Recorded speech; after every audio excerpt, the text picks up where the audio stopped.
नमस्कार, आप देख रहे वीके न्यूज। मैं हूं सुनील राउत। इंडी गठबंधन के सहयोगी पार्टनर डीएमके के नेता ने बिहार के लोगों पर एक बार फिर अपमानजनक बयान दिया है। बिहार के लोगों को टॉयलेट और सड़कें साफ करने वाला बताया है डीएमके नेता दयानिधि मारन ने। जी हां, क्या कहा उन्होंने, पहले वो सुन लीजिए।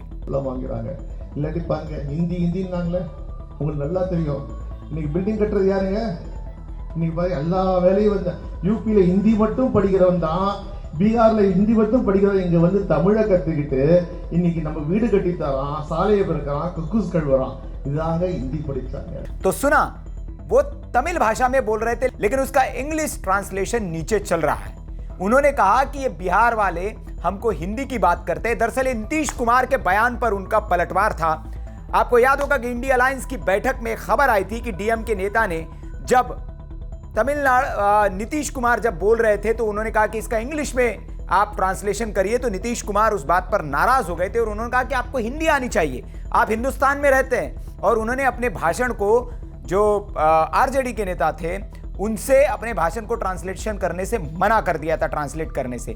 तो उसी बयान पर दयानिधि मारन का यह बयान आया और उन्होंने कहा कि हिंदी की बात आप करते हैं, हिंदी बोलने वाले हमारे यहाँ क्या करते हैं। उन्होंने कहा कि हिंदी बोलने वाले तो हमारे यहाँ कंस्ट्रक्शन में काम में, बिहार से जो लोग आते हैं वो कंस्ट्रक्शन के काम में ज्यादातर लगे होते हैं और सड़कें और टॉयलेट साफ करते हैं। अब ये जो बयान है, इस बयान के आने के बाद सियासी गलियों में बवाल है, उबाल है और इस पर कांग्रेस पार्टी से सफाई मांगी जा रही है। दरअसल इंडिया गठबंधन का सहयोगी पार्टनर डीएमके, और ये पहला बयान नहीं है।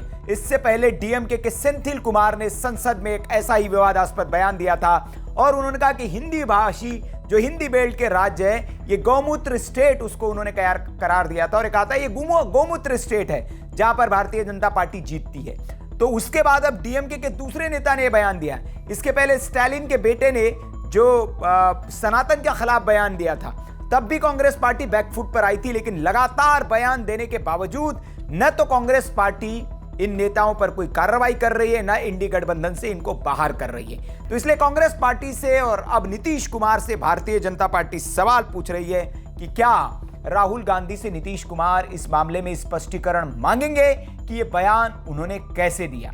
अब इस पर राजनीति शुरू हो गई है। भारतीय जनता पार्टी की ओर से गिरिराज कुमार का इस पर ट्वीट आया, गिरिराज सिंह का इस पर ट्वीट आया है और उन्होंने कहा है, डीएम के सांसद दयानिधि मारन का कहना है कि यूपी बिहार के हिंदी भाषी लोग तमिलनाडु आते हैं और सड़कें और शौचालय साफ करते हैं। क्या बिहार के मुख्यमंत्री नीतीश कुमार और लालू यादव हिंदी भाषी लोगों पर अपने गठबंधन सहयोगी की राय से सहमत है? उन्हें स्पष्ट करना चाहिए कि डीएमके और इंडी गठबंधन को हिंदी भाषी बिहारी भाइयों और बहनों से इतनी नफरत क्यों है।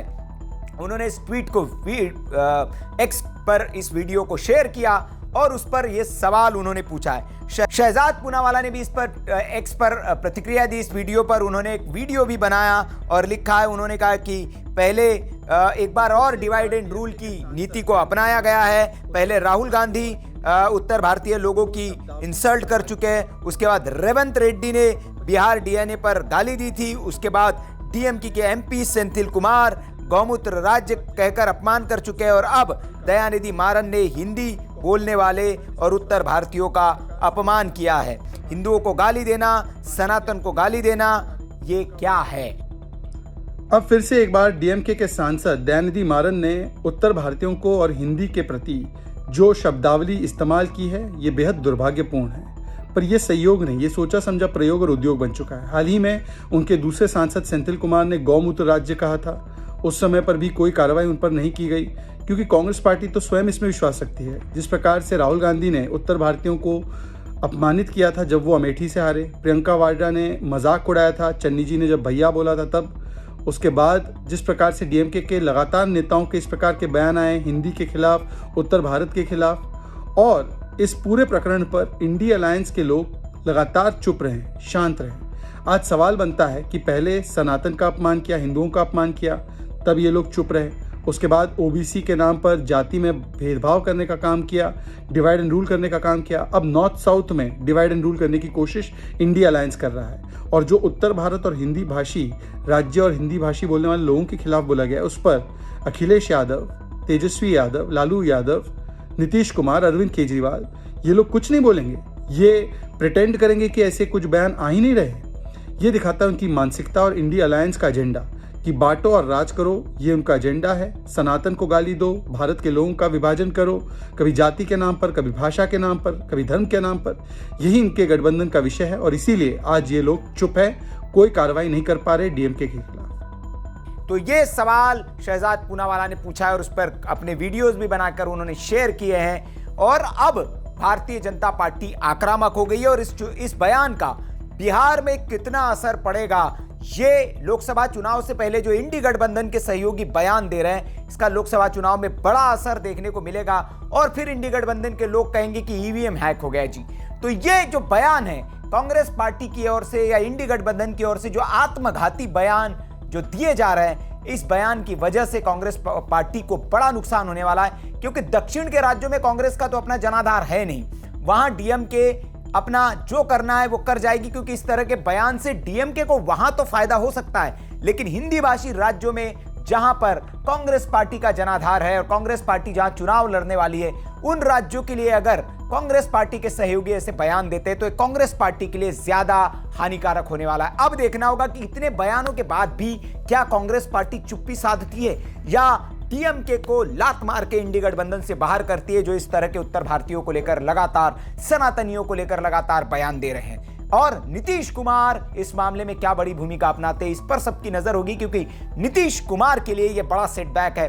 अगर इंडी गठबंधन के साथ नीतीश कुमार और डीएमके एक साथ अगर एक गठबंधन में रहते हैं तो जाहिर तौर पर भारतीय जनता पार्टी इसको मुद्दा बनाएगी और बिहार के लोगों से पूछेंगी कि क्या आप तमिलनाडु में शौचालय साफ करने जाते हैं, और इनके गठबंधन सहयोगी यही कह रहे हैं तो आप इनको जवाब दीजिए। तो ये बिहार के चुनाव में अब बहुत भारी पड़ने वाला है। अब इंडी गठबंधन के पास कोई विकल्प नहीं है, या तो वो डीएमके को बाहर करे या फिर लालू और नीतीश को इस गठबंधन से बाहर होना पड़ेगा। अन्यथा लोकसभा चुनाव में ये जो बयान है ये नीतीश और लालू को बहुत महंगा पड़ने वाला है, और इस पर स्पष्टीकरण नहीं आया तो ये ज्यादा घातक होगा। वैसे सेंथिल कुमार ने इसके पहले माफी मांग ली थी संसद में, हो सकता है कि डीएम के नेता भी इस पर माफी मांग ले, क्योंकि जो एमके स्टालिन है वहां के मुख्यमंत्री, वो पहले भी अपने नेताओं को हिदायत दे चुके हैं कि सनातन के खिलाफ या उत्तर भारतीयों के खिलाफ कोई बयानबाजी न करे, लेकिन स्टालिन की भी नहीं सुन रहे और स्टालिन के हिदायत के बावजूद उनके नेता जो है बेलगाम हैं और उत्तर भारतीयों के खिलाफ और हिंदी भाषियों के खिलाफ और खासतौर पर सनातनियों के खिलाफ उनकी बयानबाजी लगातार जारी है। तो अब सेंथिल कुमार के बाद दयानिधि मारन के इस बयान पर आपकी क्या प्रतिक्रिया है? क्या लोकसभा चुनाव में यह कांग्रेस पार्टी को बहुत महंगा पड़ने वाला है? कमेंट करके आप हमें जरूर बताएं। वीडियो अच्छा लगा हो तो लाइक करें, शेयर करें और ऐसी खबरों के लिए आप देखते रहिए वीके न्यूज। नमस्कार। वीके न्यूज, राष्ट्र के नाम।